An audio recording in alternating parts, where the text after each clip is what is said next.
Ja, goeiemôre ook van my kant af. My naam is Jaco en saam met Mariet vorm ons deel van die bedieningsspan hier by Doxadeo George. Mariet en 'n paar van die vrouens is hierdie naweek daar in Oos-London. Hulle het wat ons by die mans noem 4M, die staproete, so vir 'n naweek het hulle 'n nuwe roete gaan scout om sodat hulle volgende jaar al die vrouens wat hier is vir 'n naweek deur dit kan vat. Ek waarsku al die vrouens, moenie gaan nie, maar as jy van stap hou, gaan asseblief. Maar hulle het vir ons foto's gestuur, so hulle is die naweek aan die berge ergens. Ek hoop hulle kom terug en hulle is so 12 vrouens wat gegaan het hier van die omgewing om daar roete te gaan scout. So ons is opgewonde oor dit. So die vrouens wat wil kan so lank begin oefen. Dan wil ek net noem dat ek wil julle almal nooi. Einde van die maand, die laaste naweek, daai Vrydag aand, gaan ons 'n groot Afrikaans is groot krone musiek gaan ons hier hê by ons eie kampus met Arno hulle. Krone is hierso, julle het hulle al gehoor, so die gedagte is, kom ons kom kuier lekker saam, gaan boek vir jou tafel, nooi 'n klomp ouens, bring 'n lekker piknikmandjie en 'n bottel wyn en ons gaan lekker saam kuier daai aand. Dit gaan baie lekker wees en jy moet dit nie mis nie. En ons bied hierdie geleenthede sodat jy mense kan nooi en saam net die gemeente ook kan geniet. So dit gaan lekker wees. Nou, ons is besig met 'n reeks wat ons noem Wanneer die liefde werk. Wat ons in hierdie reeks gesê het, al eintlik die laaste, ons hele evangelie, die goeie nuus, is dat Christus het gesterf en Christus het opgestaan. En vandat hy opgestaan het, het daar 'n nuwe era aangebreek. 'n nuwe tydperk. En ons het altyd gedink, daai era is aan die einde van alle tye, soos die Jode. Maar toe breek dit sommer in ons tyd, breek dit aan. En nou is Christus, al van 2000 jaar terug af, is hy koning. Hy is koning van die hemel en van die aarde. Alle gesag in die hemel en op aarde is aan hom gegee. En ons het laas jaar baie tyd gespandeer en gesê, wat beteken hierdie koningskap? En nou kom ons wat vanoggend hier is en sê ons is Christene en ons kom staan nou onder sy koningskap. En nou is die gedagte dat ek en jy moet nou aanleer hoe om hierdie koningskap van hom, hoe onder hierdie koning, hierdie regering van hom te staan, hierdie heerskappy van hom, hoe moet ons nou sy manier hier op aarde uitleef? En nou kom hy die woord en hy sê vir ons, hy sê luister, maar nou dat daar 'n nuwe era aangebreek het, moet julle besef, daar is ook 'n nuwe gebod. Daar is 'n nuwe manier van dinge doen. Hierdie manier, hierdie nuwe gebod wat ek julle gee is, julle moet mekaar lief hê. Soos ek julle lief het, so moet julle mekaar lief hê. Mekaar lief hê, mekaar lief hê. Hierdan sal die wêreld weet dat julle my navolgelinge, my disippels is, dat die liefde onder mekaar. So met ander woorde, hierdie liefde, hierdie metode, hierdie pad wat ons nou moet aanleer, hierdie werkswyse, hierdie manier, hierdie koninkryksmanier, is 'n manier van liefde. Maar dis nie die liefde hoe ek daaroor dink en wat Google vir my sê wat liefde is. Die hele gedagte gaan oor, wat sê die drie-eenheid? Hoe dink God oor liefde? En dis om nou hierdie goddelike liefde, hoe hy daaroor dink. Ek en jy moet dit nou begin uitleef hier op aarde. Nou kom hy en hy sê in sy woord, hy sit die Heilige Gees binne in ons. Niemand kan sê Jesus is die Here behalwe deur die Heilige Gees nie. So ons het 'n Gees wat ons nie besoek nie, maar 'n Gees wat in ons kom bly. Hy sal ons nou leer en lei in alle waarheid. Hy sal ons nou leer wat hierdie pad van die liefde is. En nou is die geheim wat ons laasweek vir mekaar gesê het, wanneer liefde werk binne in ons verhoudings, hoe werk hierdie liefde met mekaar? Hoe werk dit? En nou is die geheim dat ek moet nou begin om hierdie liefde in te oefen. Want dit wat jy inoefen, daarin raak jy goed. Ons het laasweek vir mekaar gesê, as jy byvoorbeeld jou hele lewe lank inoefen om 'n kritiese oog te hê, dan sien jy altyd alle kritiek raak en jy sien altyd alle negatiewe goed raak. En jy kom dit nie agter nie, maar jy oefen jou oog om krities te wees oor alles en almal. En jy kan in die beste omstandighede wees, maar jy sal nog steeds altyd kritiek lewe. So is dit ook in die positiewe. Hoekom kan ons nie eers onsself inoefen en ons oog inoefen om die beste in mense te sien, om die beste uit verhoudings uit te haal, om die mekaar begrippe, om te sê, hoe kan ek iemand opbou, hoekom kan ons nie daai gewoontes aanleer en inoefen nie? En die wonder van die saak is dat die Heilige Gees help ons, en hy vul ons, en hy help ons om hierdie nuwe manier van Christus, hierdie liefdesmanier in te oefen. En toe het ons laasweek vir mekaar gesê, en ons het vinnig stil gestaan by Efesiërs 5, hier vanaf vers 18, wat sê, word vervul met die Gees. Met ander woorde, jy het mos nou die Heilige Gees binne in jou, om vervul te word met die Heilige Gees, beteken dat die Heilige Gees neem vervulling van jou hele wese en jou denke en alles, neem hy nou in beheer. En dan kom vers 19 en 20, en ons kan nou nie weer na dit gaan kyk nie, dan sê hy vir ons eintlik, hoe vul ons nou hierdie, word ons gevul met die Gees? Dis eintlik 'n opdrag, is eintlik 'n voorskrif, is eintlik, onthou ons het laasweek vir mekaar gesê, 'n voorskrif, jy kry 'n voorskrif by die dokter, en dan gee hy dit vir jou. Jy het 'n keuse, of jy hierdie voorskrif wil gaan indien by die apteek, jy het 'n keuse of jy die pille wil kry, jy het 'n keuse of jy dit wil drink. En dan as jy dit drink, kan jy binne 3 dae beter voel, of jy kan suffer vir 2 weke. Nou hier kom die Here en hy sê vir hom, jy word vervul met die Gees. Nou het jy 'n keuse. Die Gees gaan jou nie dwing nie. Hy gaan hom nie afforceer op jou nie. Jy het 'n keuse, word vervul. Laat toe dat hy oor jou lewe spoel. Laat toe. Wat is een van die goed om vervul te word met die Heilige Gees? Hoe jy dit bereik? Hy sê julle moet onderdanig wees aan mekaar. Hy sê jy moet die ander persoon se belange bo jou eie stel. En om onderdanig te wees aan mekaar, out of reverence for God. Onthou wat sê hy? Uit ontzag, uit eerbied vir Christus. Uit vrees vir die Here, sê die ou vertaling. Maar ander woorde, nie vrees vir mekaar nie, vrees vir God, soos hy homself ontledig het en 'n diensknegt gestalte aangeneem het en na ons toe gekom, nie om gedien te word nie, maar om te dien. So moet ek nou inoefen en sê, Here, hoe stel ek die ander persoon se belange bo my eie? So wanneer ek met jou praat wanneer die liefde werk in verhoudings, dan praat ek van alle verhoudings. Ek praat van man, vrou, ek praat van jy ouers en kinders, ek praat van werksverhoudinge, ek praat van vriendeverhoudinge. Dis iets wat jy kan inoefen in alle verhoudings. Maar dis moeilik. Want partykeer dink ek net ek kry dit reg. Ek stel nou net my vrou of my kinders of my vriende se belange bo my eie. Dan spring hy weer. Wat sê Jakobus? Hy sê waar kom stry en risie en al hierdie goed van mekaar? Is dit nie van julle eie selfsugtige begeertes nie? Dan spring self weer uit. Dan Jakob weer op die voorgrond. So ek dink dis 'n proses, dis 'n inoefen. Jou lewe lank sal jy dit inoefen. Maar dank die Here, die Heilige Gees, gemeenskap met die Heilige Gees, die partnership met die Heilige Gees, word gevul met die Gees. Die Gees help ons en die Gees is geduldig. Hy's geduldig om ons by te staan en ons elke dag te help. Ons het laasweek vir mekaar gesê, wees onderdanig aan mekaar. Die Message parafrase sê dit so mooi in Romeine 12 vers 10. Hy sê, practice playing second fiddle. Tweede viool. En practice. Jy moet dit inoefen om tweede viool. Dis nie die belangrikste nie, maar dit maak die orkes, het ons laasweek vir mekaar gesê. En dis hier in Korintiërs waar ek vandag wil verder gaan met hierdie hele onderwerp van wanneer die liefde werk binne in verhoudinge. En wat gebeur het in Korintiërs en hoekom Paulus die briewe skryf, is hy sê, maar ek het die Korinte gemeente, het ek dopgehou wat ek geplant het. En ek het agtergekom, daar's sekere goed, waar hulle bietjie van die pad afgegaan het, hoe ons beplan het, en hoe die Here gedink het, die gemeente moet wees, en die eienskappe, wat moet voorkom binne in die gemeente, daar het 'n gaping gekom. Dis asof dit wat die Here van ons verwag om gevul te word met die Gees. En dit wat ek sien in die gemeente, hulle stry onder mekaar. Hulle kyk watter gawes is die belangrikste. Met ander woorde, hulle kyk wie's belangrik. Almal is nog nie een nie. Hy sê daai goed wat by julle voorkom. Hy sê dit hoort nie by julle. Hy sê dan kom ek wys vir julle 'n uitnemender weg, 'n beter weg, en dan begin hy met 1 Korintiërs 13. En ek dink is dit baie keer die uitdaging wanneer dit kom by die inoefen van die liefde. Daar's sekere goed, en nou asseblief, julle moet relax.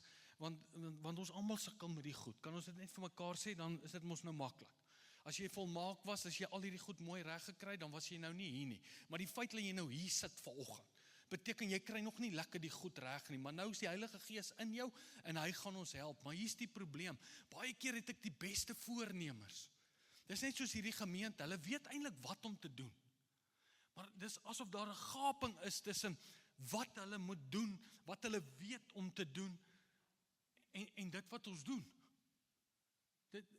Dit gaan nog inoefening kos. Dit gaan nog meer besluit, dit gaan nog meer fokus, ingesteldheid kos. Baie keer beplan ek om my vrou op die beste manier te behandel, en dan gebeur daar iets en dan haak my koppie uit. En dan doen ek dit nie soos ek wou, maar dan dink ek op die einde, hoekom tree ek nou so op? Dis 'n inoefen. En dank die Here, hy het geduld met ons. En nou kom Korinte, die uitnemender weg, die pad van die liefde. En dan kom hy hier in 1 Korintiërs 13. En dan skryf hy hier, die liefde is. Onthou daai woordjie liefde, daar was 4 woorde in die Grieks vir liefde. Die een wat hy hier gebruik is die woordjie agape. Dis die goddelike, die onvoorwaardelike liefde. En dit is interessant dat hy het nie eintlik 'n betekenis gehad in die Griekse kultuur nie. Maar is baie interessant dat Jesus en sy disippels het op so 'n manier geleef, dat hulle het eintlik 'n nuwe betekenis begin gee aan hierdie woord, agape. En dan kom hy, dan sê hy, hierdie agape is, en dan gee hy eintlik hier 15 werkwoorde van liefde. Nou dit gaan jou 'n leeftyd vat om dit in te oefen. Maar kom ek lees dit net, want dit is asof hy by vers 7 kom en dit opsom. Luister maar net, hier vanaf vers 4 sê hy, die liefde, onthou die woordjie is in die oorspronklike vertaling kom nie voor nie. Hy sê die liefde lankmoedig, die liefde is lankmoedig, beskryf die ou vertaling dit.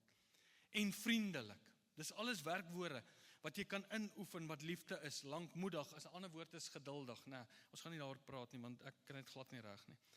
Vriendelik, die liefde is nie jaloers nie. Die liefde praat nie groot nie. Die liefde is nie opgeblaas nie. Die liefde handel nie onwelvoeglik nie. Die liefde soek nie eie belange nie. Die liefde word nie verbitterd nie. Die liefde reken die kwaad nie toe nie. Die ander vertaling sê, die liefde hou nie boek van die kwaad nie. Nee. Is nie bly oor ongeregtigheid nie. Ander woord daarvoor wat van die vertalings gebruik, valsheid. Die liefde is nie, dis nie bly oor valsheid nie, maar is bly saam met die waarheid. Dan kom hy, dan sê hy in vers 7, som hy dit alles op. En ek wil vanoggend met jou hieroor vir 'n paar minute praat. Wat hy sê van die liefde. Hy sê die liefde, kom ek leer jou iets, dit bedek alles. Dit glo alles. Dit hoop alles. Dit verdra alles.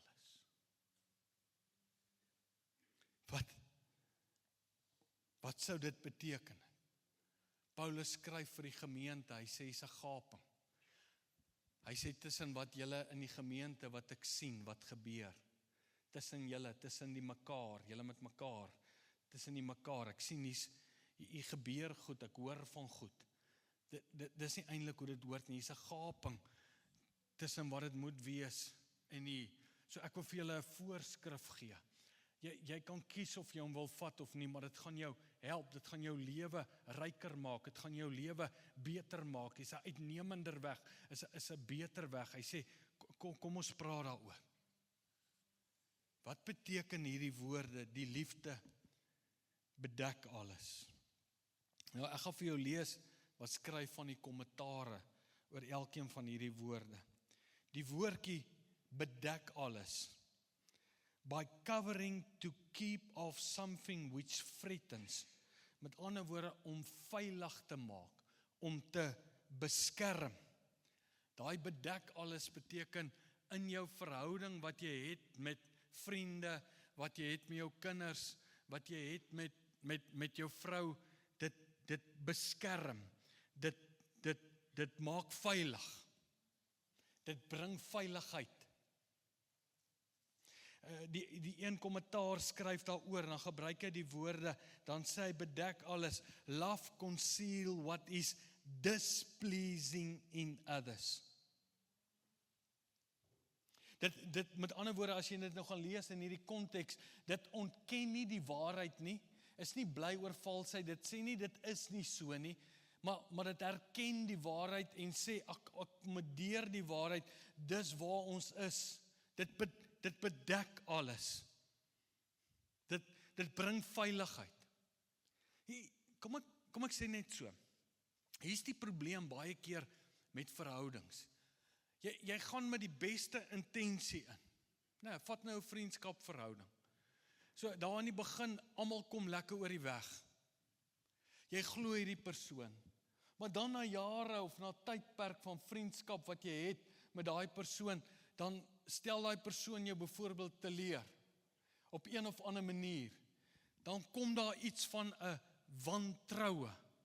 En baie keer as gevolg van wantroue wat ons in mekaar begin hê, wat oor 'n lang tydperk gebeur, dan is dit moeilik om op die plek te kom waar ek nog veiligheid aan die verhouding wil gee. Dan is dit moeilik om op 'n plek te kom waar hierdie gedeelte sê, love conceal what is displeasing in others. Maar Jesus het gekies. Hy kom leef het uit met sy disippels. Petrus verloon hom. Hy kies om in Petrus te glo. Hy sê, Petrus, jy's rots en op hierdie rots sal ek my gemeente bou. Hy kies. Hy oefen dit in. Die Heilige Gees gee voorskrif. Hy sê, wil jy hê dit moet goed gaan in verhoudings? Hy sê, kom ek gee jou voorskrif. Hier's raad. Jy kan kies of jy dit wil drink of nie. Dit bedek alles. Dan gaan die woord verder. Hy sê, kom ek vertel jou iets van hierdie liefde. Hy sê, hierdie liefde glo alles. Daai woordjie glo alles, absolutely to trust. Glo in die sin van vertroue. Glo alles points to that quality which is always ready to allow for circumstances and to see the best in others. Always eager to believe the best. Benefit of the doubt. Is not distrustful, but is suspicious. Dit met ander woorde, die hele gedagte, glo die beste. Nou as jy iemand het wat jou die hele tyd teleurstel, hoe kry jy dit reg? Jy sien die Heilige Gees kies om langs jou in te kom en jou te help en te sê, kom ek vat jou hand, kom ons glo die beste. Jesus het die beste van sy disippels geglo. Hy kies Matteus. Onthou, Matteus was die tollenaar. Die tollenaar was iemand wat oorgewig het na die Romeinse ryk. Die Jode het geglo dat die koning kom aan die einde. Hulle het gekies om nie meer op daai manier te glo nie en om eintlik te verenig, want hy het gesê, daar gaan nie eendag 'n koning kom nie, maar die Romeinse ryk het dit ook nie geglo nie. Hy gaan staan aan die Romeinse ryk se kant en hy werk vir die Romeinse ryk. Aan die ander kant lees jy, hy kies 'n disipel, Simon die ywenaar, die Seloot. Die Seloot was die verregse ouens. Hulle het die Romeinse ryk gehaat. Hulle het geglo dat die Here, die Messias gaan kom en die Messias gaan op 'n gewelddadige wyse met bomme en kanonne en dit gaan hulle die Romeinse ryk verower. Nou kom Jesus, nou vat hy hierdie twee manne, een is ver regs, noem dit AWB, EFF, ek weet nie wat jy het wil noem nie, heeltemal aan daai kant van die politieke party en hy sit hom saam met 'n tollenaar. En hy sê, julle twee manne, julle gaan leer om vriende te wees. Julle gaan leer om mekaar lief te hê. Kan jy dink die inoefen? Kan jy dink hoe moeilik is dit? Kan jy dink hoe moet jy in jou kop, die gesprek in jou kop wat jy moet hê? Here, verwag jy regtig ek moet Simon lief hê? Verwag jy regtig ek moet die beste van hom glo? Jy sien, dis hoekom ek vir jou gesê het, Christendom is nie 'n grap nie. Is nie maklik nie. Dis 'n inoefen, konstant, tot die dag dat jou hare grys is en jou kop neerlê. Is moeilik. Maar miskien kry julle dit reg. Points to that quality which is always ready to allow for all circumstances to see the best in others. Glo alles, so bedek alles, glo alles, hoop alles. Wat beteken hoop alles? Hoop alles beteken a refusal to take failure as final. Ultimately triumph by the grace of God is hopeful instead of disappointment. It hopes for the best. A refusal to take failure as final. Met ander woorde, gee nooit op 'n persoon nie. Skryf nooit iemand af nie. Laat my dink aan die skrif wat hy sê, toe ons nog sondaars was, het hy gekies. Jy sien, Jesus verwag niks van ons wat hy nie self vir ons kom demonstreer nie. Hy het geweet Judas gaan hom verraai. Hy het gekies. Hierdie goed's moeilik. Hy hoop alles. Verdra alles, party van die vertalings gebruik die woord verduur alles. Kyk hoe beskryf van die kommentare is, van die kommentare beskryf dit so, verdra alles, die Amplified sê, it endures everything, without weakening. Love enables us to endure everything. It enables us in every circumstances to keep on believing, to keep our confidence in God, and to remain patient no matter what happens. Hoor, hy beskryf die Living Bible, daai vers 7. If you love someone, you will be loyal to him no matter what the cost. You will always believe him and always expect the best of him and always stand your ground in defending him.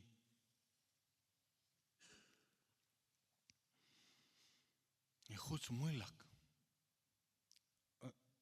Ons sukkel, ek dink almal sukkel. En so hier's die punt, wanneer daar 'n gaping is tussen wat ons behoort te wees en wat nou daar is, in enige verhouding kan jy kies wat om in daai gaping te sit. Jy kan kies wat om in daai gaping te sit.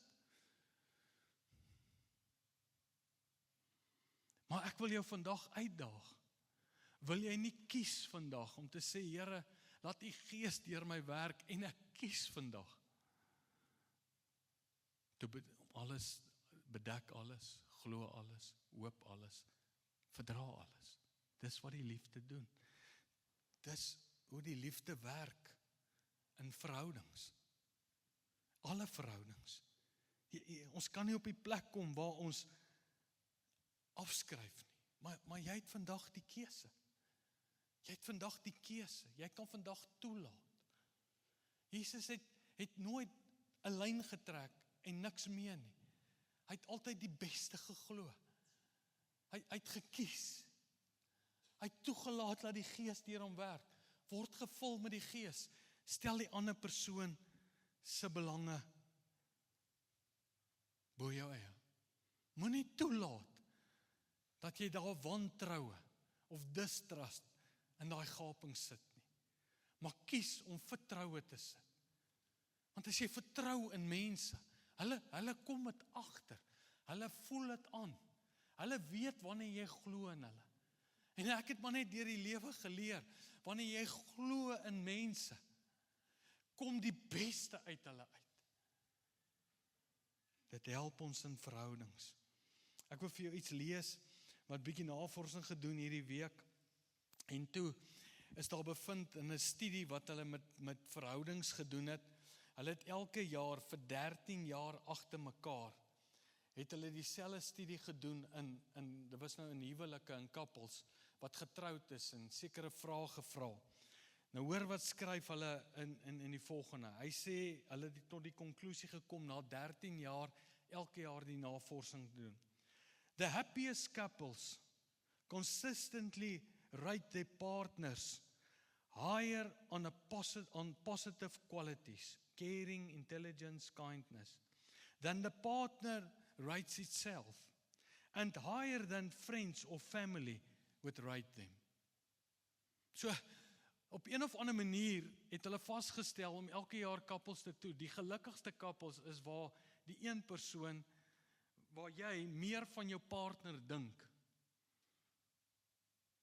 as wat jy van jouself dink. En onthou, hierdie is nie Christene nie. Hy sê, when a gap exists between expectation and reality, successful couples choose to believe the best about the situation rather than assuming the worst. Perceptions create reality. Your perception of your spouse color your current experience and ultimate shape your future relationship. It acts as a shield.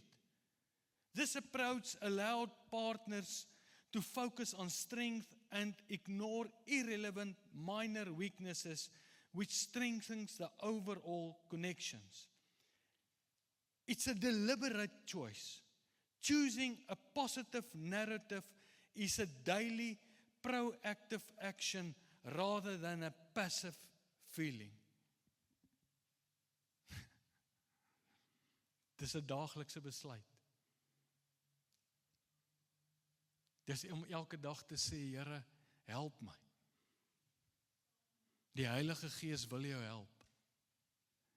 Onthou wat ek vir jou in die begin gesê het, Johannes 13:34. Jesus sê, julle moet lief hê, soos ek julle lief het. Julle moet mekaar lief hê, soos ek julle lief het. En al wat ek vandag vir jou wil kom moed gee, weet nie waar is jy met enige verhouding, maar ek wil jou kom moed gee, dat jy kan vandag kies, jy kan kies, om die voorskrif, ek wil dit nie opdrag nie, want dit is nie 'n lekker woord nie, die voorskrif van Jesus aan te neem, en te sê, Heilige Gees, bly in my, vul my met u Gees, leer my meer, hierdie pad van u liefde. En dit is 'n daaglikse gebed wat jy die res van jou lewe gaan moet bid. Glo alles, bedek alles, hoop alles, verdra alles. Ons maak ons oë toe.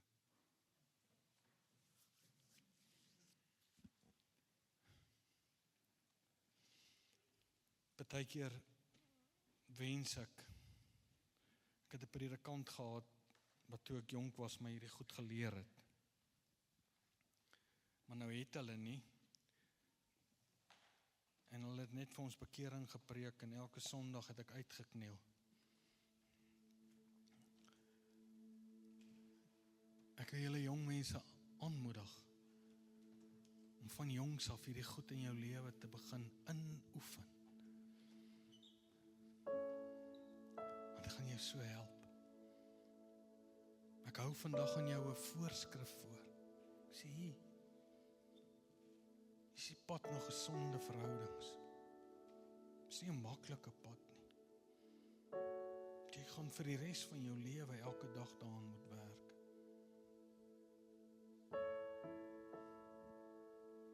Maar laat toe dat die Gees jou vul. Deur onderdanig te wees aan mekaar, die ander persoon se belange bo jou eie te stel.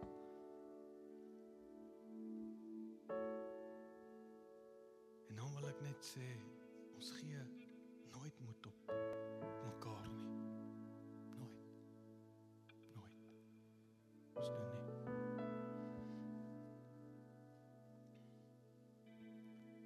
It's a deliberate choice. Choosing a positive narrative daily. So Hemelse Vader, ons bid vandag. Ons kan nie los staan van verhoudings nie. Hy skryf aan die gemeente in Korinthe en sê, kom ek wys vir julle uitnemender 'n beter pad. Die pad van die liefde. Dis die voorskrif tot alle verhoudings. En ek bid vandag dat U ons, U genade groter ons sal wees. Dankie dat U geduldig met ons is. Lankmoedig. Dankie, U gee nooit op ons nie.